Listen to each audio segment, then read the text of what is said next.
Today on Fueled Up, we're going to talk about car photography.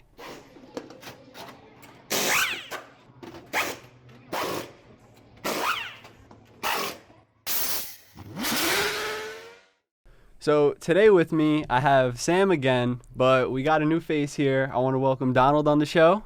Hey guys.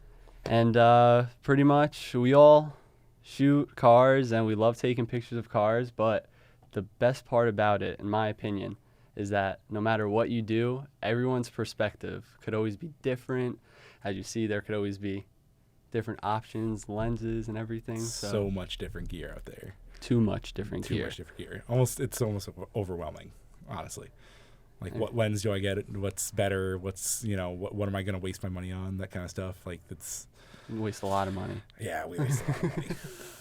Brands, DSLR, mirrorless, whatever it is now. There's so much technology to it too. And then there's also everything that already came out, like film and everything like that. And Yeah. if you want to do videography versus photography, there's a big jump between that too. We're not depending on talking what about you wanna do, videography here. Yeah, no, Yeah. just No. None of us like doing. Well, no, wait. car I got a videos, question about, because I know, obviously, most cameras now, like our point and shoots that we use, we shoot You're the gonna call podcast that a out. point and shoot? Well, no. That was actually that's disrespectful. You're right. So like, the cameras we use Okay. are, we shoot video on them too, and they come out really good. But cameras back in the day were like, was there a big difference, or I don't know, I wasn't too familiar. I mean, so I've had every iteration of the 5D. Like, right now I'm on the Mark IV. You have the Mark III. Mm-hmm. And I used to have the Mark II, which was like the first like 5D to shoot video. Like, I had the first one and did no video. But even on like the second generation 5D, it was like kind of crap. Like, it didn't like look amazing. Like, it was still like 1080p, but like you could tell like it was a bit jittery. Like, there was a lot of like problems with it. There was like, you could kind of hack the camera a little bit. I forget the program that we used back in the day, but like, to get like, higher frame rates and stuff like that out of the sensors, like, kind of like, I don't know, it was weird. Like, it was always awkward to kind of like use the video on it. But now they've kind of like definitely smooth things out. Yeah, on they got it the right others, now. yeah. I mean, I haven't had any issues. Yeah, specifically with 5Ds, but I don't know about anything else. And I want to talk about your shooting on film. Okay. Some of the pictures you've taken and whatnot.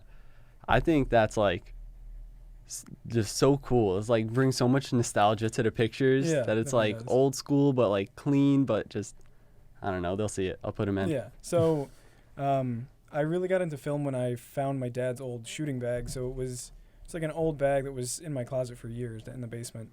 We had no idea what it was until I finally just like picked it up and opened it up and realized it was this old A1. I love that camera. It's a great That's camera. so Yeah, that cool. thing's so So- baller. We got like batteries for it and everything. Luckily, the battery that was in it like didn't ruin the camera from like corroding over the Oh years. yeah. There was no film in it, so like the film wasn't ruined. Everything worked really well. It was just in a bag, so it was there was like nothing mechanically wrong with it. So I got it. We got some film, everything, and I actually brought it to an 80s party for Halloween. And it was really cool because this camera is from like the 70s and 80s, depending on which one you buy of this. But Yeah. it was really nostalgic to see like all the 80s like M3s and like Porsches and all these crazy things. Everyone was dressed up, so it looked really cool that everyone was in that. Yeah, I'll it send went you with the whole those theme. Pictures, but yeah, it's definitely a lot different than any kind of thing you could do with a camera. You can definitely try and replicate film on a DSLR or something, but it doesn't look the same because film has that. I've tried it. You Yeah. can't get like the right grain and like the randomness of it. Yeah, Yeah. it just never looked Yeah, the like same. the artifacting that you'll find in some of the film pictures. It's really definitely unique. But what lens do you have on that? This is just the like I wouldn't say it was a kit lens, but like kind of came with a lot of them. It was a 51.8. Oh wow. But because it's So technically weird. full frame, there's no frame size. It's just a 35 millimeter roll. Okay. It works as a full frame camera essentially. Right. So you get the full stop of light and everything. So, but it's all manual.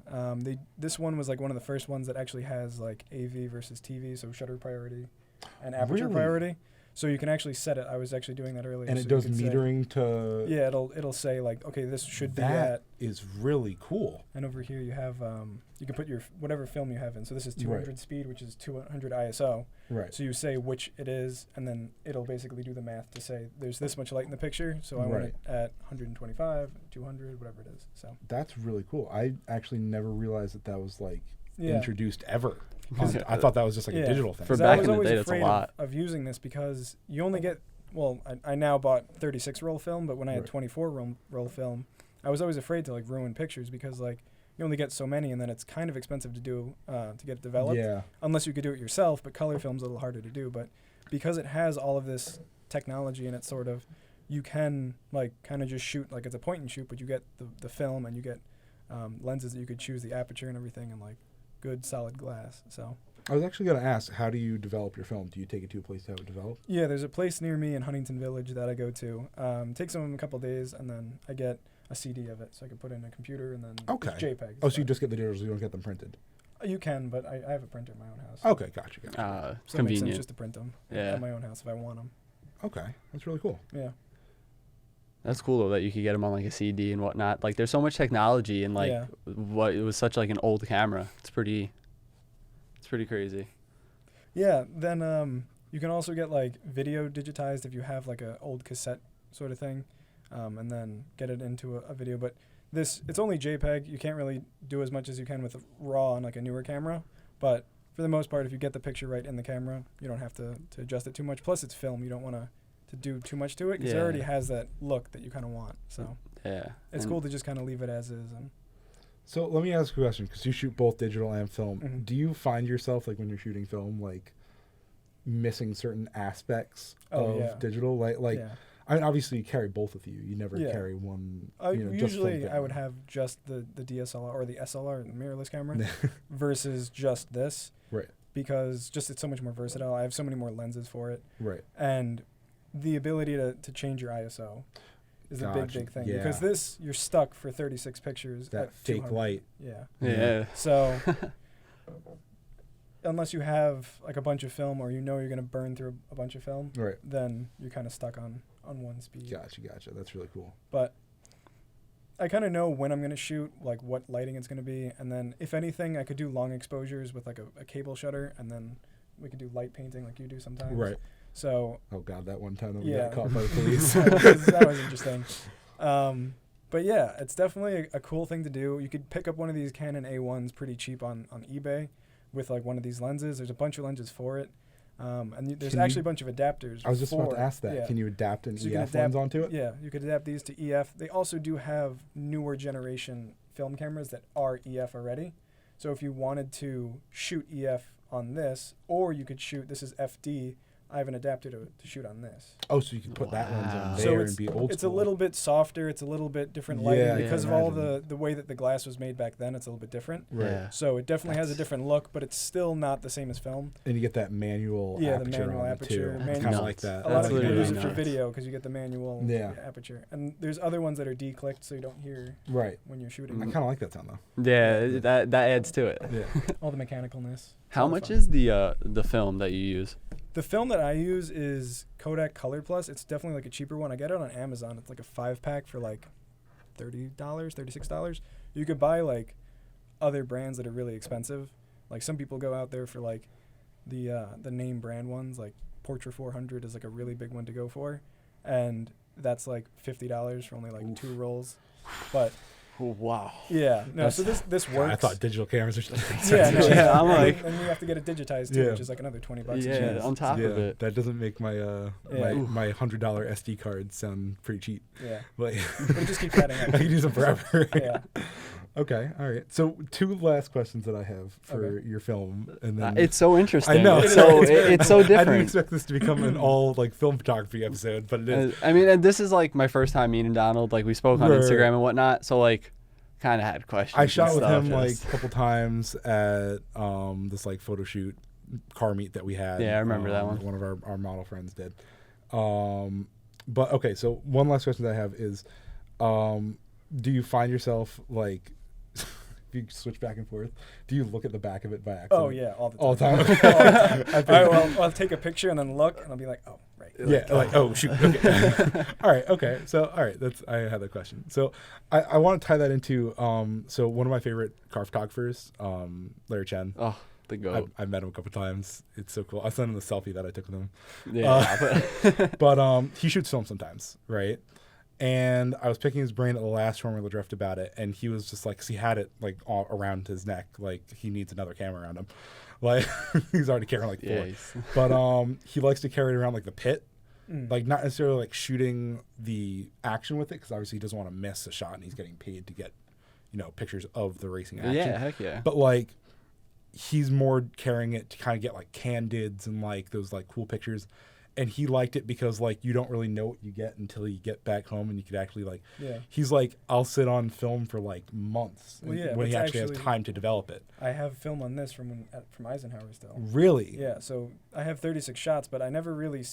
When I have this, I'm always shooting like 4 of the same picture just to make sure I nail focus and stuff like that. Yeah. So this, I always take like 1 or 2 and then I call it. And then I'm Right. like, Because okay, you don't want next to burn thing. through too Yeah. much, Yeah. and You don't I want to feel have that. one roll of film of like the same thing. Right, exactly. Yeah, So- he shot a lot of nice pictures of my car. Like, I saw them on Instagram. Those things they're are so awesome. cool. They're so warm. Like Yeah. the tones on them. Yeah, that's is what like it is. so different, and it's like, I could totally do that in Lightroom, right? For the record, Lightroom's the program that we use The to best- edit all of our pictures. best It's the best. program Honestly, if you're not to using edit Lightroom and you're a pictures. photographer, figure it out. Like watch a YouTube video, figure it out. I mean, I'm get, sure like, a there's free other stuff trial. out there, but Lightroom's good.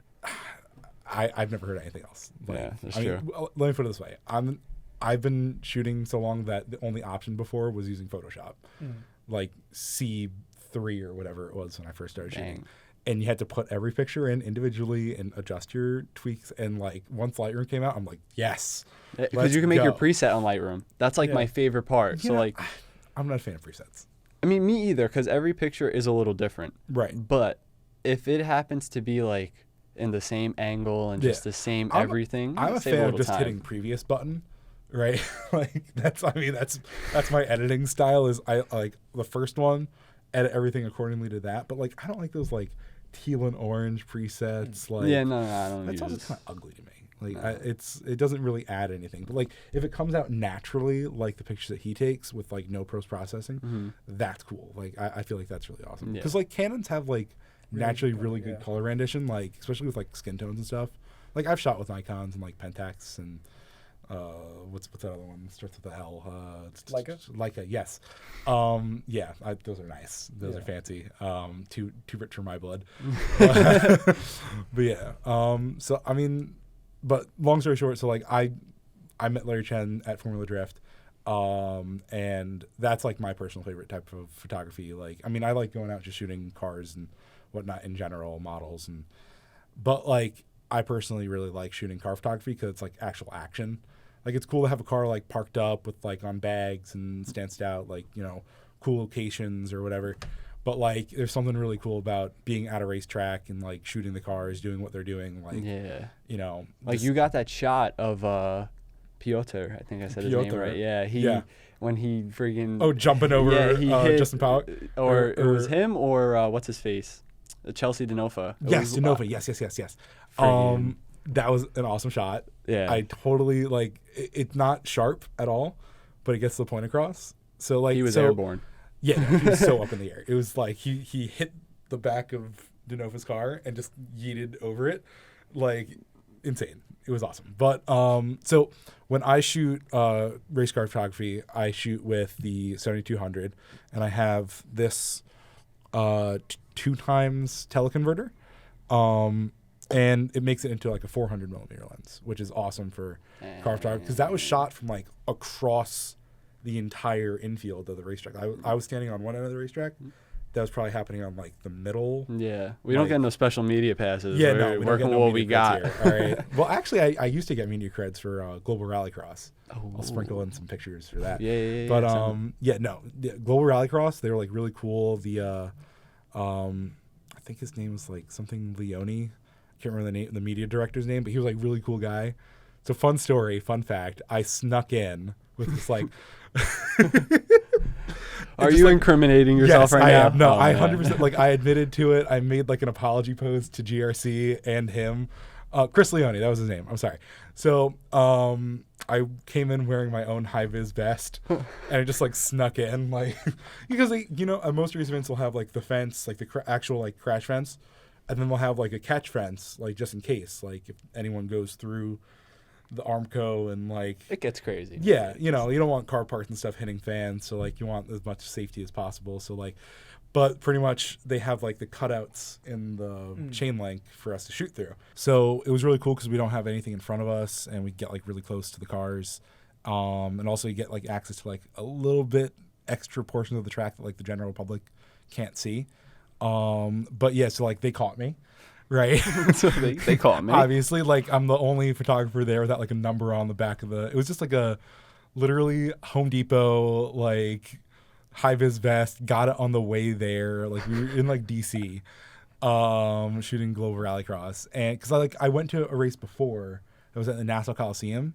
I was like, this is so awesome. I want to be like a photographer for this event. Like the action's like no racing I've ever seen before. Because before that, I was just like going to like NASCAR, like going out to Riverhead Raceway, like our local, quarter-mile track, like stuff like that. So like it wasn't anything crazy, but these cars are like wheel to wheel, Ken Block, like Ken Block. I'm sorry, big name guys, my idol car guy, like so cool. Anyway, but yeah, so he like brought me back to the media tent. He was like, hey, so like, what's your media number? Like, you didn't check in, like, blah, blah, blah. Like, I'm like, yeah, so, like, straight up, I just don't have one. Like, I just totally, like, jumped in there. He's like, do you work for anyone? I'm like, nah, man. Like, I just came from New York. I just want pictures of the cool cars. Like, I'm a car photographer. Like, I had, like, all the gear. Like, at that point, I had, like, a 1D, like, Mark II or something like that. It was, like, real crap, but, like, it looked cool. But, and then I had the 5D also, 5D Mark II. So I had this like dual camera, like living my best Larry Chen life, and like, but no, so he was like, all right, so I'm gonna give you like media credentials, but like, you can't do this again. Like last and only warning. Next time, like actually apply for one online. Like we'll give you one. We'll give anyone a media credential. Oh, that's cool. Yeah. So specifically for that race series, because like no one really knew about it. It's like shooting like the stadium trophy trucks or like motocross or something like that. It's like no one really knows about them and no one really goes to those events. Like they give away a lot of their tickets for it, like to like corporate partners and stuff like that. Yeah. So like that's what's mainly filling the stands. So it's like not even a lot of like actual people that are there for the race cars or there for the race league. But either way, it's like, so I went to like 3 or 4 other races after that, and then the company folded up because like they just didn't have the audience for it here. But the most recent one, I went to one in Austin, which was so cool because they actually did the FIA cars from Europe, like drivers that I would never get to see because I'd have to fly to Europe to see them. Yeah. And they put them on track with cars from the U.S. and drivers from the U.S. So like Ken Block and like what's his name, Travis Pastrana, and like all these like Bucky Lasek, like big name guys from America. Even though Bucky Lasek is like a skateboarder, like that knows nothing about cars. But like, joking. But yeah, like that's probably like one of the coolest things. But then you go to like a race event like Formula Drift or something like that, and like maybe like 10 years ago, you probably just like walk in and get a media credential like on the spot. Yeah. But now it's like you have to apply like a year in advance, and you have to actually be shooting for like one of the teams or like a major media company. So like regular guys like me are not getting anything. Like it's just not going to happen. Yeah. And on top of it, that last time at Wall Stadium, there was like 15 of us on the fence over there trying to get pictures at a honestly, turn. though, from specifically at Wall, I found like it's one of the only tracks that you could really do it at because it's like a hometown, like local, like quarter-mile track. There really aren't any shots that you can get besides like being on the infield, right? That you can't get being in the stands, like in terms of having media credentials. Like, yeah, like you don't have to shoot through a fence, but it's really not that big of a deal. Like, it adds to the picture almost. But like, I wouldn't like be upset not having media credentials. You know what I mean? Like, especially specifically at Wall Speedway. Now, next year they're going back to Englishtown, yeah, because Wall Speedway is closing down because so sad. So are all the short tracks in America. Because nobody wants to race shout out anymore. Cletus McFarlane. Yeah, we got factory. another track for him to buy. Seriously though, like buy them all up, please. Like, it's in pretty great shape. The next Formula Drift in New Jersey is going to be at Englishtown, which is a great track. Like they do Pro Row down there the day after Formula Drift, which is insane. Like I thought it was insane going to that event like a couple years ago because they had 1,000 horsepower, pro drift cars on the track with like $200 shitbox drift missiles, like Nice. you know what I mean? Like, and they're keeping up the missile, kind of, like, Kind of. you know. But like, you know, they're like real cool guys. Like, you know, you have like Von Gittin Jr. and Chris Forsberg and Ryan Turk, like Heck all yeah. that's like their home track, like Yeah. you know. So it's gonna be interesting seeing it there because I don't know how it's gonna work, but I know that track is notoriously impossible to shoot from like like a regular spectator standpoint, just because like the stands don't go high enough and like there really are no cool vantage points. Like you can honestly see more from like the road, Yeah. like the entrance road, like coming into Englishtown, like So we'll you could park see- outside. Yeah, literally, you can park outside on that road and just like stand on like the Real roof of ladder. your car. Yeah, like I got a rack. I don't know if my roof caves in. Yeah. No, like if you have like a like an SUV or something like that, it's perfect. Like, or it's like sometimes they'll park like the semis, like the you know the trucks that they use to bring the race cars and stuff in Damn. out there, and you can just like stand on top of one of the trailers and you know get some cool video angle from there from like above the catch fence. But yeah, it's gonna be difficult. But I'm I was looking forward to it. excited, but I can't lie now. I'm a little. Well, honestly, you know, Because now I finally had a fun camera to shoot with. I have feel a that. lens that's I like feel that. doable. I was dealing with an 18-55 last time. Yeah, no, yeah. I saw the video that you put in the podcast. It wasn't it. Like, you should have had me send you stuff. I mean, it was. Yeah, I know. Yeah, that's all right. We'll redo the drifting one. I told you I wanted to redo that one. Yes, So yes, it's we'll, gonna we'll, be- we'll yes, get back to that. definitely. Okay, so I've been to Englishtown, and it is pretty hard to take pictures there. I was there for a track Aw. day Yeah. in the Civic, which was a lot of fun, but it's definitely awkward to take pictures of. There were a couple of guys there that were like in the field, but Meaty unless you have, crowds, yeah. but it was like one guy. It was a small like learning day sort of thing, like school day, so like you could get your license to be there. So like you have to Gotcha, be gotcha. if you've never done racing before, you have to like race there and prove that you're not an idiot. Oh. And then Oh. they'll just kind of like, okay, you can go without an instructor. That's now. cool. Oh, Okay. nice, So- nice. I've only ever done autocross, so that's Yeah. Well, it's basically autocross is on a bigger course. right. So one guy just sits with you until you learn the course, and then they're like, okay, you're not going to kill yourself, so like, you can drive by yourself. now. Good Fair luck. enough. Okay, Yeah. don't crash. But, I mean, I know they're doing autocross at Nassau Coliseum this year. Yep. Like Yeah. a bunch. Sam sent me the Yeah, I saw the schedule, schedule, so There, I'm excited. Toby I'm gonna be Beach. there. I don't know. I'm debating if I want to said break Jones Beach. Like, Jones obviously Beach? don't Jones include this, Beach. but they put Jones Beach question mark, no Tobey. It's because they're trying to get a bigger lot or a different lot because a lot of people complain because it's like It's a tight lot at Tobey. From what I heard. well, I never it's went. also that it's like a private beach, so the Right. people that only certain people go there, so Right. they get annoyed that we rip up their. Yeah, okay. We had one guy with like a Miata. He like went over a bump and like a piece of asphalt shot like 15 feet in the air. We were like, oh my god, we were destroying this place. Like, you don't think it's that bad, Right. But when like 80 cars for 5 Sundays back to back, especially with like chassis bracing and stuff like Yeah. that. I know, Yeah. like when and, I like, hit it. some people there are like on slicks and like crazy stuff that like you wouldn't even see on the street. Thank you guys so much for joining us on that episode. Thank you, Sam. Thank you, Donald. Honestly, super interesting learning about the film and everything. And I'm sure we could have kept going. So We could make like a part 2. yeah, maybe we'll hit up a part 2 or something. You know, Okay. to keep Down the going. We got caught up on film for a little bit, but it Yeah. was Yeah. awesome. And thank you guys so much again. And we'll see you next time.